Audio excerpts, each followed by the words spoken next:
Hi. Hello. Hello. Today, we look at different cultures. And what happens when people move from one country to another. And we meet this woman, Joan Tull, who lives in England but will soon be moving to another country. You've moved to another country, haven't you, Kevin? That's right. I came to Britain a year ago. A lot of things are different here. British food is different, but I'm used to it now. And here in Britain, they drive on the left. I'm getting used to that. But the weather. The sun doesn't shine much in Britain. I still can't get used to the weather. British food? I'm used to it now. I'm getting used to driving in Britain.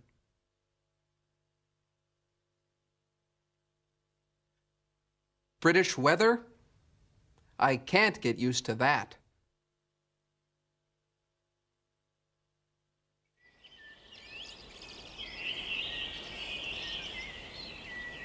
Winter's coming. Yes, It'll be cold. I know. I hate being cold. I'll never get used to winter. I've got an idea. Why don't we go to Australia? Australia? Where's Australia? Down there. How far is it? It's not far.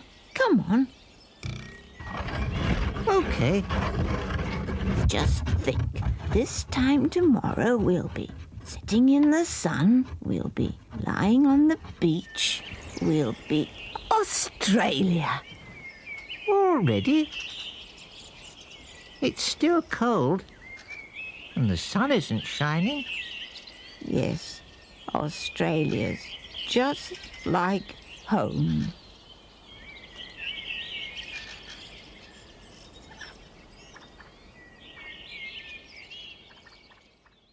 This time tomorrow, we'll be sitting in the sun. We'll be sitting. We will be sitting. This time tomorrow, we'll be sitting in the sun. What will you be doing this time tomorrow? I'll be at home watching television. I will hopefully be having lunch. At this time tomorrow, I will be sitting down in my office. I shall be having a meeting with colleagues. I'll be on a train to Leeds. I'll be sleeping. And what will you be doing in 10 years' time? In 10 years' time, I hope I'll be living somewhere else in Europe. I will be working somewhere. In 10 years' time, I may be thinking about retiring. Hopefully, in 10 years, I will be picking up a couple of kids from kindergarten or something. I really don't know what I'll be doing in 10 years' time at all. If my plans go correctly, I shall have retired from being a headmistress and I shall be teaching my subject again to students who want to learn it. This time tomorrow, I'll be working here. But this time next year, I'll be back in the United States, in California. I'll be living in California. I'll be driving on the right. And I'll be eating American food. It'll be good, but I'll miss some things about England.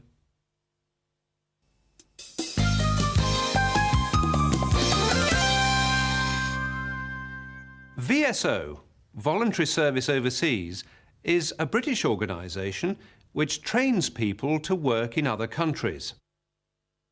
Joan Tull, who lives in London, is a new VSO volunteer.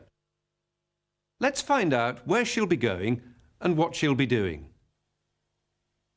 I'll be going to Zimbabwe to quite a large village school. And I'll be teaching English to 16-year-olds up to O-level. And I think I'll be a form teacher to 12 and 13-year-olds. I'll be staying for 2 years minimum. and there's a possibility of having that extended to 3 or 4 years. What will Joan have to get used to? I'll have to get used to a whole series, a whole raft of different working conditions. I'm used to working in quite a high-tech sort of industry that's got lots of machinery and everything, and I'm going to be going to a place that has no machinery apart from a typewriter, has no electricity at all, no photocopiers, all the things that you take for granted, they just won't be there anymore. So I'm going to have to get used to that sort of thing, really. I'll be staying near the school, which is called Cowandera, in quite a small village. It's amid sort of farmers generally. It's quite near to a sort of small town, but it's quite rural itself. And I'll be staying in a teacher's house, living with 2 or 3 other Zimbabwean teachers.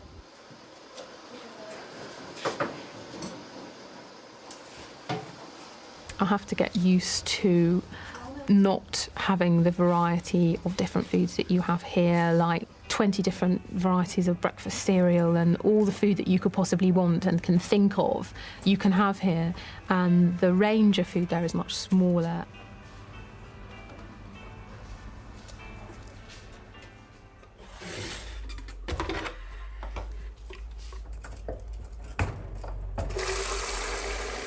I have to get used to getting water from a borehole, not having electricity, which means gas lamps in the evening, which means the difficulty of preparing for the next day's lessons in poor light, different ways of getting your clothes washed, how you make your own entertainment in the evenings, because I'm used to coming home and watching television and, you know, phoning your friends and listening to music and that sort of thing.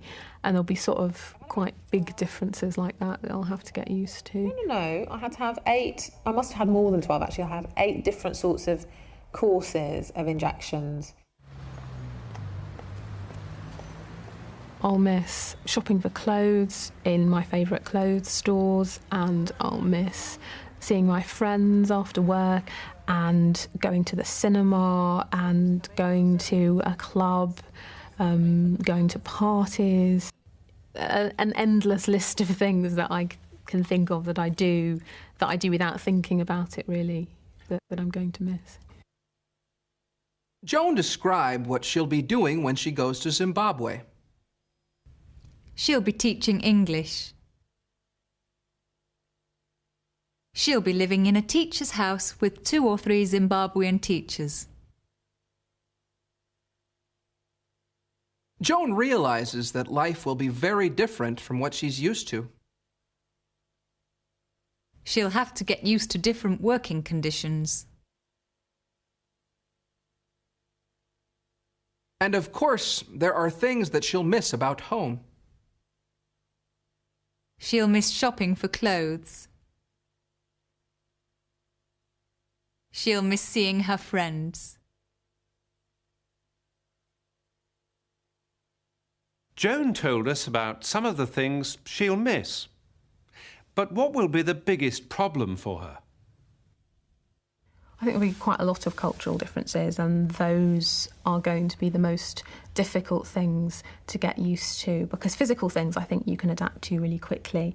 I think a different way of looking at the role of women in society is going to be quite difficult, because I'm used to saying exactly what I think about everything, and I'm just going to have to learn to keep quiet about things. But the problem with that is that I can see why you have to do that, but then if quite a big part of yourself is to kind of not like injustices or whatever it is and to say what you think, then how much is it that you're kind of changing yourself as a person and as a personality? And maybe I'll get there and I'll find that, you know, it simply is not a problem at all. What's the training like for VSO? What we've got here is a sort of mishmash of the reasons why you're becoming a volunteer, yeah? And what I wanted to do was kind of look at the actual the pictures you had in your head, because they overlap with your expectations, with what you expect to get out of it. In terms of formal training before I go, I'll be doing 2 or 3 weekend courses. One will be about development issues, asking you questions about why it is that you want to do VSO. And there's going to be one that's going to be really concrete about how you teach English as a foreign language, or English in Zimbabwe. Why does she want to do it? I always wanted to do something that was about helping people and feeling that what you did was important to people and that it mattered. So that's the basic reason why I'll be going to do VSO, I think.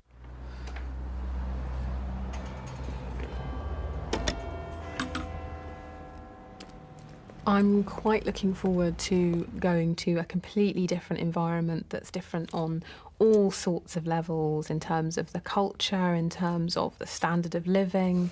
I'll be quite interested to just find out how a whole different set of people live.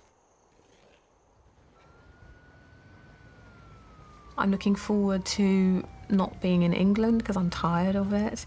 I'm looking forward to hot, sunny weather. I'll be quite interested to see how I fit into the new job. Just a whole new life, really, just suddenly kind of will open up. S-Y-R-I-N-G-E-S. Is that correct? Yes? Good. Right, now let's work at putting these into indirect or reported speech. It's a bit dangerous because I don't know how I'm going to cope with it. But that's all part of it. It's all part of kind of, saying, my God, wasn't I? Wasn't I brave for once in my life? And I'll get to 30 and I'll look back and I'll be able to say, I think, God, for once in my life, I did something that was just a bit unusual and a bit different. Joan thinks there might be 3 big problems for her. Cultural differences. The completely different standard of living. And the different role that women have in Zimbabwean society. But there are also things that Joan is looking forward to. She's looking forward to going to a completely different environment. And she's looking forward to hot, sunny weather. We all wish Joan the best of luck with her voluntary service in Zimbabwe. Yes. Think of all the sunshine, the different way of life. It obviously reminds Kevin of home. What? Oh, yes. Goodbye. Goodbye. Bye.